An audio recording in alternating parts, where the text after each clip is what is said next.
Facile, soprattutto.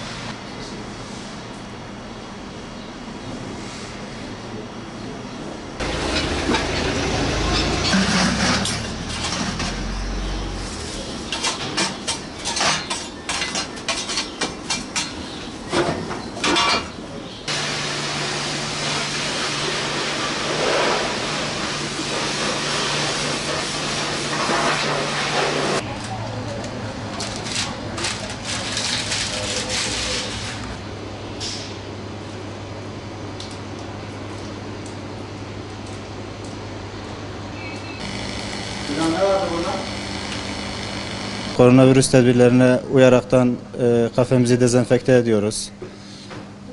Müşteri alımımız bayağı azaldı, oturma yok.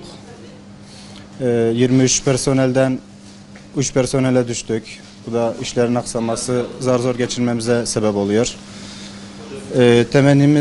Temennimiz koronavirüsün çabuk bir şekilde bitirebilmektir hep beraber el birliğiyle. Bunu tüm halkımız duyarlı olacak şekilde olursa çok iyi olur. Sağlığımız her şeyden daha önemlidir.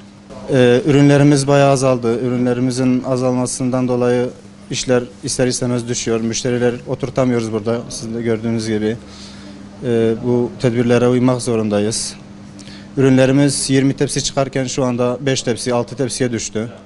Bu da ister istemez etkiliyor bizi. Çoğu arkadaşımız şu an işsiz, evde.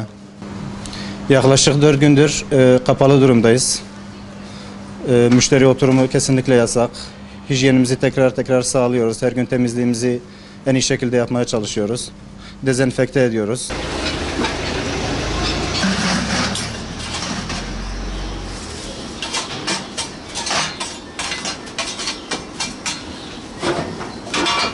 Bu yıllarca bu işi yapıyor. Şunu yaklaşık 20-15 gündür bu Türkiye'ye geldi bu koronavirüs.